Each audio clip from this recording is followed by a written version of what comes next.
Those clouds are building up beautifully. It's funny how clouds and weather are a constant fascination to landscape photographers, where we're constantly looking at the weather and the conditions to see whether things are just right to capture that beautiful image. What's really interesting about the weather is that it's coming down from the north, and the forecast is we might be in for some storms. I'm going to see whether I can take that opportunity to go and capture some lightning out over the hills. Let's go.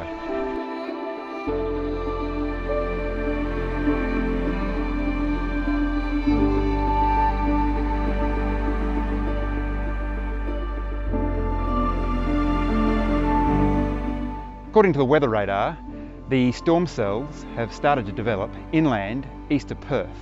So I've come up to the hills of the Darling Range to see whether I can find some lightning later this evening. This is pretty risky to do a video about capturing lightning, because chances are I'm not going to be able to be in the right position. But we're going to give it a go.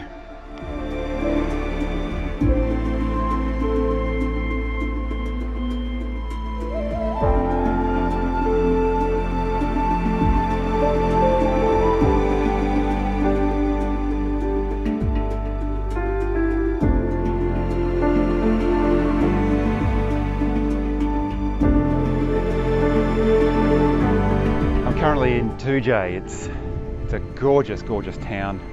Got that real nice country feel, beautiful old buildings with lots and lots of character, and the people are lovely, of course. I'm out here because on the radar it looks like these storms that are developing are going to pass by pretty close to here.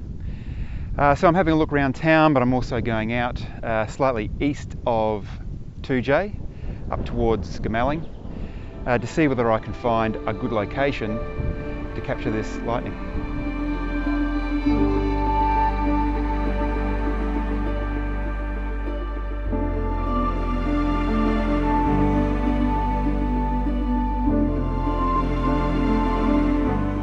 So I'm looking around at different locations that'll hopefully give me a pretty good vantage point or perspective as the storm and the lightning passes close by. There's three things that I'm considering when trying to find a location. First thing is, it's got to be somewhere in the vicinity of where the storm is passing, obviously. Second thing is, it's got to be a location where I'm kind of looking out across the land so I can capture the lightning. I don't want a position where the lightning is obstructed by trees or a hill or something like that.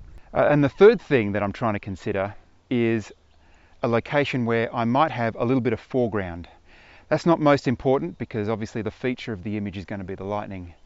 But I think it would be good if there was some sort of foreground interest or some leading lines or something like that that'll also add to the image as well as the lightning itself. I'm going to give this a crack. Let's go.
You've got to be fairly careful when it comes to storms. They can be pretty dangerous things, so you've got to be a little bit smart about it. I didn't want to put myself in any danger. So I've come in behind the storm. Before it got dark though, I went for a bit of a drive around to find a good location where I was up on a ridge and looking down onto some farmland that would give me my foreground interest, which is some trees. I've got a fence line running from left to right and a bit of a driveway off to the right hand side of the picture. But predominantly this picture of course is all about the sky and the lightning, so the foreground is actually, or any of the land, is only taking up a third or even less, maybe even a fifth of my final image, and the rest of it is going to be capturing the storm clouds and the lightning coming down and striking the ground. So my setup, I've got the D800 here in front of me with the 17 to 35 mm lens on it, and at the moment it's quite wide, it's at 17 mm. I've got no polarizers on the front or any filters or anything like that. The only thing that I've got on my lens is the lens hood, and that's just to protect it from any of the rain that every now and then comes in, because I don't want water droplets on the front of the lens. So there's a couple of techniques I tried. One was using the intervalometer, but I didn't have a lot of success with that. It seemed to be that in between shots it was that the lightning was happening and it didn't seem to be capturing it while the shutter was open.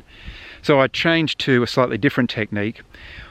Once the light got down so that the shutter speed was around about 1 to 2 seconds, I started manually taking the shots with my cable shutter here, and I've put the camera into a mirror up mode.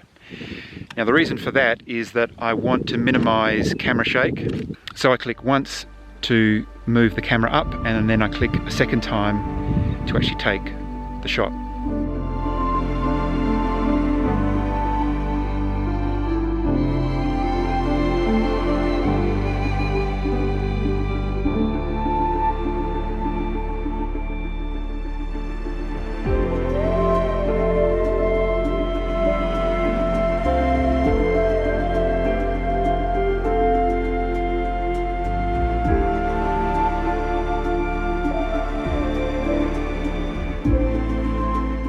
So as the light has decreased, I've slowly lengthened my exposure, slowed down the shutter.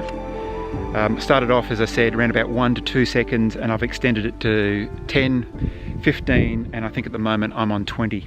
While I'm in manual mode, I'm on ISO 100. My f-stop is 14, and as I said, my shutter speed is 20 seconds. But you can see from the histogram here that I could actually increase that. So I'm going to increase that to 25. I'm going to go to 30. 30 seconds is the setting that I go to before I go into bulb mode, and I'll change into bulb mode in a second. Pretty much my approach is using the cable shutter. I'm taking a shot which is lasting for 30 seconds, and then once that's finished, I just take another shot, and hoping that while the shutter is open, the lightning strikes and we're capturing that in an image.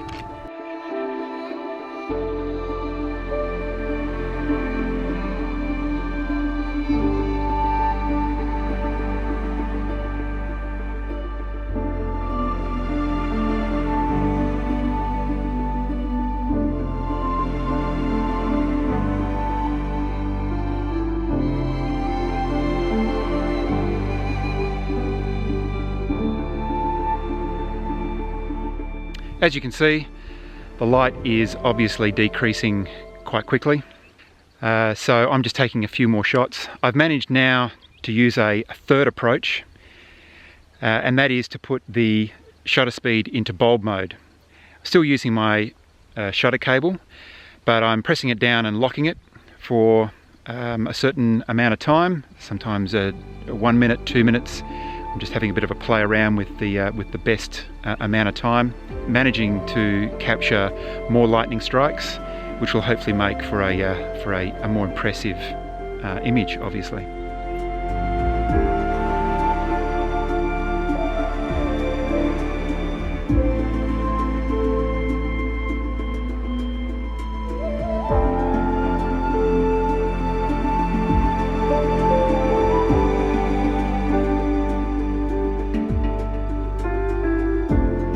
Anyway, not 100% sure whether any of this is actually going to work out, but certainly worth a go and a lot of fun.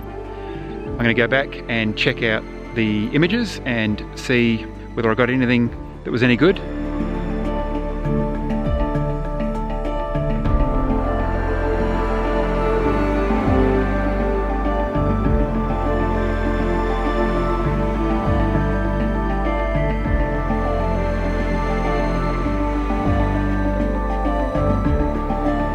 Thanks very much for watching.